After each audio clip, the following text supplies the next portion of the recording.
2026 देने वाले मेरे सभी प्यारे बच्चों, फटाफट आ जाओ, जल्दी जल्दी आ जाओ, जल्दी जल्दी आ जाओ, जुड़ जाओ, क्योंकि तुम्हारे लिए बहुत अच्छी खबर है। हमने तुम्हें कहा था कि एमबीबीएस की सीट बढ़ी है। लो भैया, आज फिर एमबीबीएस की सीट बढ़ गई। लग रहा है इस बार बच्चों के ऊपर सरकार मेहरबान हो गई है, एमबीबीएस की सीट फटाफट बढ़ा रही है। अभी तो हमने आपसे कहा ही था कि एमबीबीएस की सीट बढ़ी हुई है, और आज फिर एमबीबीएस की सीट बढ़ गई। अगर इस बार आपने कमर कस के और ढंग से पढ़ाई कर लिया तो डॉक्टर बनना इस बार आसान रहेगा, ये तो पक्का है। क्योंकि एक तो एमबीबीएस की सीट बढ़ी थी और आज फिर एमबीबीएस की सीट बढ़ी हुई है, और अभी आगे फिर एमबीबीएस की सीट बढ़ने जा रही है। और उससे भी बड़े मजे की बात यह है कि ये जो सीटें बढ़ी हुई हैं, ये रीनीट 2026 जो 21 जून को होने जा रहा है उसमें अप्लीकेबल हैं। आपको आसानी से एमबीबीएस मिलेगा। और अगर तुमने अच्छी पढ़ाई कर लिया, कमर कस के पढ़ाई कर लिया, एक भी सेकंड का टाइम वेस्ट नहीं किया, तो डॉक्टर बनना, जीएमसी का दरवाजा खुलना तय रहेगा। आज एमबीबीएस की कितनी सीट बढ़ी है और कहां पे बढ़ी है उसकी मैं अभी बात करूंगा, अभी आपको बताऊंगा। और अभी एनटीए के 2 लेटेस्ट अपडेट आज आए हुए हैं। पहले मैं इनके बारे में आपको बता दे रहा हूं, इसके बाद मैं आपको बता रहा हूं कितनी एमबीबीएस की सीट बढ़ी है। अरे भैया, एक एमबीबीएस की सीट भी बहुत बड़ी बात होती है। सोचो, एक नंबर से जब बच्चा आउट ऑफ फाइट हो जाता है, सिलेक्शन के बाहर हो जाता है, वो किस्मत को कोसता है, अपने किस्मत को कोसता है। कहीं एक सीट अगर होता एमबीबीएस की तो हमें मिल जाता। सोचो, अगर प्राइवेट से कोई करो तो एक एमबीबीएस की सीट करोड़ों का वैल्यूएशन रखती है, करोड़ों का। तो गवर्नमेंट में एमबीबीएस की सीट बढ़ना ये बहुत बड़ी बात होती है। अगर बच्चों बात कर रहे हैं एनटीए के फर्स्ट अपडेट, मैं बता रहा हूं अभी कितनी सीट बढ़ी है और कहां पे बढ़ी है। सारी डेटे, सारी चीजें आपको मिलेंगी, क्योंकि आपको पता है कि पीसी सर जो बात बताएंगे वो 100% रियल कंटेंट देते हैं। पीसी सर, आप लोग वीडियो को लाइक और चैनल को सब्सक्राइब कर लेना, क्योंकि गरीब बच्चों के पढ़ने का एक उम्मीद है मेरे भाई। ये पीसी ग्रुप है, हर कोई इसका मुरीद है। अगर बच्चों हम बात करें एनटीए के पहले अपडेट के बारे में, तो एनटीए का पहला अपडेट रीनीट 2026 जो 21 जून को होने जा रहा है, ये पेपर से रिलेटेड है। ये पेपर से रिलेटेड है, पहला अपडेट एनटीए का। एनटीए ने कहा है बच्चों कि इस बार रीनीट 2026 का पेपर जितने लोग बना रहे हैं, जितने पेपर सेटर हैं, ट्रांसलेटर हैं, मॉडरेटर हैं, या पेपर में जितने लोग का इन्वॉल्वमेंट है, वो सारे के सारे लोग लॉकडाउन में रहेंगे। वो सब लॉकडाउन में रहेंगे। यानी वो जब तक रीनीट का एग्जाम हो नहीं जाता 21 जून तक, तब तक वो सीसीटीवी सर्विलांस में रहेंगे। किसी नात रिश्तेदार से, सगे संबंधी से मिलना जुलना सब बंद, टेलीफोनिक वार्ता सब बंद उनका। यानी बात वही है कि एनटीए और सरकार बहुत अलर्ट है, क्योंकि सरकार की बहुत ज्यादा बेइज्जती हो चुकी है, आपको भी पता है बेटा। और एनटीए का तो बेइज्जती मान लो उसको सहने की आदत है। एनटीए तो बेइज्जत हो ही चुका है, बहुत बार बेइज्जत हुआ है, तो थोड़ा अलर्ट हो गया है, ताकि अब नीट का पेपर दोबारा लीक न हो। ठीक है, इसलिए पेपर में जितने लोग इन्वॉल्व हैं इस बार, चाहे वो पेपर के ट्रांसलेटर हों, पेपर के मॉडलेटर हों, या पेपर के सेटर हों, उन सबको बिल्कुल लॉकडाउन में रखा जाएगा 21 जून तक, जब तक कि पेपर हो न जाए। और उनकी कोई भी एक्टिविटी हो, किसी से मिलना जुलना हो, खैर मिलजुल तो सकते ही नहीं, कोई टेलीफोनिक कोई भी चीज होगा तो अंडर सीसीटीवी सर्विलांस में रहेंगे। हर चीज पे नजर रखी जाएगी। जितने लोग पेपर से इन्वॉल्व हैं वो लॉकडाउन में रहेंगे। बेटा इंपॉर्टेंट बात, आज ही एनटीए ने अनाउंस किया है कि एनटीए के पोर्टल पर, वेबसाइट पर पीडब्ल्यूडी एंड पीडब्ल्यूबीडी के लिए, जो बच्चे हैं पीडब्ल्यूडी और पीडब्ल्यूबीडी वाले, उनके लिए स्क्राइब का ऑप्शन ओपन हो गया है। स्क्राइब का पोर्टल ओपन हो गया है। खैर ये ऑप्शन सबको नहीं मिलेगा। जब आप साइट पर जाएंगे तो उन्हीं बच्चों को मिलेगा जो पीडब्ल्यूडी और पीडब्ल्यूबीडी वाले हैं, केवल उन्हीं को मिलेगा। क्योंकि 3 मई वाले में उन्होंने भरा होगा, वही चीज फिर से अपडेट करना है। स्क्राइब का तो मतलब ये होता है, जिनको न पता बता दे रहे हैं, स्क्राइब का मतलब होता है जो बच्चे पीडब्ल्यूडी या पीडब्ल्यूबीडी वाले होते हैं उनके बिहाफ पर उनका पेपर कोई दूसरा बैठ के सॉल्व करेगा, उसको स्क्राइब बोलते हैं। तो जो बच्चे स्क्राइब वाले हैं उनको अपना डिटेल तो देना ही देना है, लेकिन जो पेपर को उनका सॉल्व करेगा उसका भी आधार कार्ड, पैन कार्ड, सारा डिटेल्स आपको भरना पड़ेगा, तभी आपके साथ वो इंडिविजुअल आपके एग्जामिनेशन हॉल में जा पाएगा। WD और PWBD जितने बच्चे हैं वो सारे के सारे बच्चे अपना पोर्टल पर जाकर, NTA की साइट पर जाकर फॉर्म को फिल कर दे। उसके पोर्टल पे जितनी रिक्वायरमेंट है उसको फिल कर दे।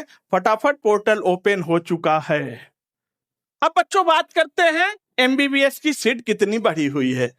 अगर आपको बेटा याद आ रहा हो तो कल हमने आपसे कहा था कि कर्नाटक में 550 सीटें MBBS की बढ़ी हुई हैं। ये हमने आपको बताया था, ये बात आपको पता है। और साथ ही साथ यूपी में 500 MBBS की सीट बढ़ी हुई है, ये बात हमने आपको बताया था। और उत्तराखंड में, यूके में, ये यूनाइटेड किंगडम में समझना भाई, उत्तराखंड में 200 MBBS की सीटें बढ़ी हुई है। और बच्चा हरियाणा में 50 MBBS की सीट बढ़ी हुई है, ये बातें हमने आपको बताया था, ठीक है। और हमने कहा भी था आपसे कल कि इतनी सीटें बढ़ी हुई हैं और अभी MBBS की सीटें और बढ़ेंगी, और आज फिर बढ़ गई। यानी बच्चा कानपुर यानी यूपी में कानपुर है, ठीक है। उन बच्चों के लिए जो बच्चे न जानते हो कि पता नहीं कहां वीडियो देख रहे हैं, यूपी में कानपुर में GSBM मेडिकल कॉलेज है।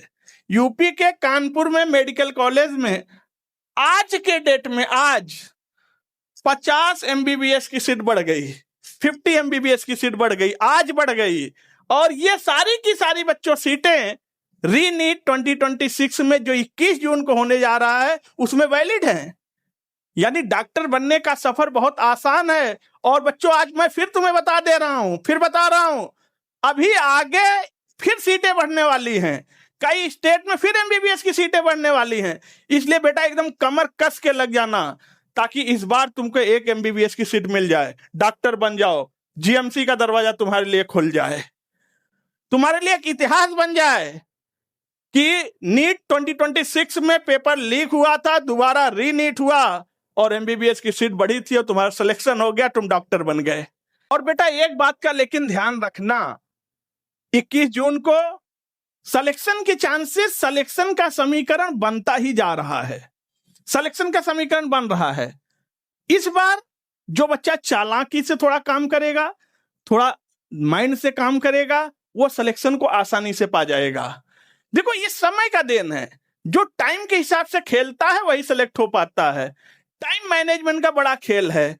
आप सोचो, चाय में बिस्कुट भिगो के खाओ, टाइम मैनेजमेंट क्या है? चाय में बिस्कुट भिगो के खाओ, और अगर बिस्कुट को पहले निकाल के मुंह में डाल लिया तो खाने का आनंद नहीं आएगा, और अगर चाय में ज्यादा समय तक डुबोया रहा तो बिस्कुट टूट के चाय में गिर जाएगा। यानी उस पर्टिकुलर टाइम पे ही बिस्कुट निकाल के खाने में मजा आएगा जिसको टाइम का मैनेजमेंट का पता होगा तरीका। 21 जून को जो पेपर रीनीट का होने जा रहा है, उस पेपर में जितनी चीजें मैंने रिवाइज कराया है चैनल पे, केमिस्ट्री की सारी चीजें, चाहे ऑर्गेनिक हो, इनऑर्गेनिक हो, फिजिकल हो, 45 सवाल केमिस्ट्री के रहेंगे। ये मान के चलना 45 सवाल में से 43 और 44 सवाल तुमको चैनल से ही मिलना है, जो वीडियो हमने अपलोड किए हैं। और रिवीजन का वीडियो है जो अभी लेटेस्ट में अपलोड होते हैं, चाहे वो केमिकल बॉन्डिंग के ट्रिक का वीडियो हो, चाहे हाइब्रिडाइजेशन निकालने का ट्रिक का वीडियो हो, चाहे मोल कॉन्सेप्ट का ट्रिक का वीडियो हो, चाहे सिग्मा एंड पाई बॉन्ड निकालने का ट्रिक का वीडियो हो, चाहे IPSC के ट्रिक का वीडियो हो। यानी उस बेस पे रिवीजन किया गया है। जो 3 मई को पेपर हुआ था, जिस तरह के क्वेश्चन आए थे, जैसे IPSC का क्वेश्चन आया था, KPNKC का क्वेश्चन आया था, सिग्मा बॉन्ड पाई बॉन्ड निकालने का क्वेश्चन आया था, उस हिसाब से ताकि पेपर दोबारा सेट हो रहा है, तो ये मान के चलना इस बार जो पेपर सेट होने जा रहा है, या होने जा रहा है क्या, उससे पेपर तो सेट हो ही चुका है। और आपको पता है पेपर हवाई जहाज से आ रहा है, सेना का इन्वॉल्वमेंट होगा, वो सारी बातें मान लो अपनी जगह पर है, वो तो उनका काम है, तुमको तो पेपर देना है। अगर अच्छे से तुम रिवाइज करके और अच्छी तैयारी करके गए और सीट का कॉम्बिनेशन भी एमबीबीएस का अच्छा बनता जा रहा है, तो सिलेक्शन लेना बहुत ही आसान रहेगा इस बार। एक तरह से देखा जाए तो तुम अवसर का लाभ उठाओ, ये एक अपॉर्चुनिटी है तुम्हारे लिए। पढ़ने का भी समय 1 महीना का ज्यादा मिल गया है, अब इसका लाभ उठाओगे तो तुम्हारे लिए एमबीबीएस बनना आसान रहेगा, डॉक्टर बनना आसान हो जाएगा। और हमने तुमसे कहा था, आज फिर कह रहा हूं, अब ये जो 21 जून को होने जा रहा है, समय जय दिन का भी बचा हुआ है, केवल 3 काम करना, ओनली 3 वर्क्स। पहला काम, एनसीईआरटी की लाइन बाय लाइन पढ़ लेना, चाहे फिजिक्स हो, केमिस्ट्री हो, बायोलॉजी हो। एनसीईआरटी में कुछ भी नहीं छोड़ना, चाहे डायग्राम हो, लेबलिंग हो, टेबल हो, डेटा हो, वो सारी चीजें एनसीईआरटी की ही मानते हैं, याद रखना। दूसरी चीज, सारे पीवाईक्यूज के क्वेश्चन लगा लेना, फिजिक्स में, केमिस्ट्री में, बायोलॉजी में। तीसरी चीज, पीवाईक्यू क्वेश्चन तुम लगा ही रहे हो तो जेई मेंस के पीवाईक्यू के क्वेश्चन भी लगा लेना 15-20 सालों के। अगर 15 साल के जेई मेंस के क्वेश्चन लगा लिया, एडवांस का मत लगाओ, लेकिन मेंस का लगा लेना। अगर मेंस के पूरे क्वेश्चन लगा लिया तो कम से कम तुम्हारे 20 नंबर अपने आसानी से बढ़ जाएंगे। सोचो 1 नंबर बढ़ाना कितना डिफिकल्ट होता है, अगर 20 नंबर बढ़ गया तो रैंक ऊपर नीचे भाग जाएगा और इन एमबीबीएस सीटों को लेना तुम्हारे लिए आसान हो जाएगा। तो बेटा आज की वीडियो को यहीं पर रखते हैं। आप लोग वीडियो को लाइक और चैनल को सब्सक्राइब करो, एक प्यारा सा कमेंट करो, फिर मिलते हैं आपसे नेक्स्ट वीडियो में। तब तक के लिए थैंक यू, टेक केयर।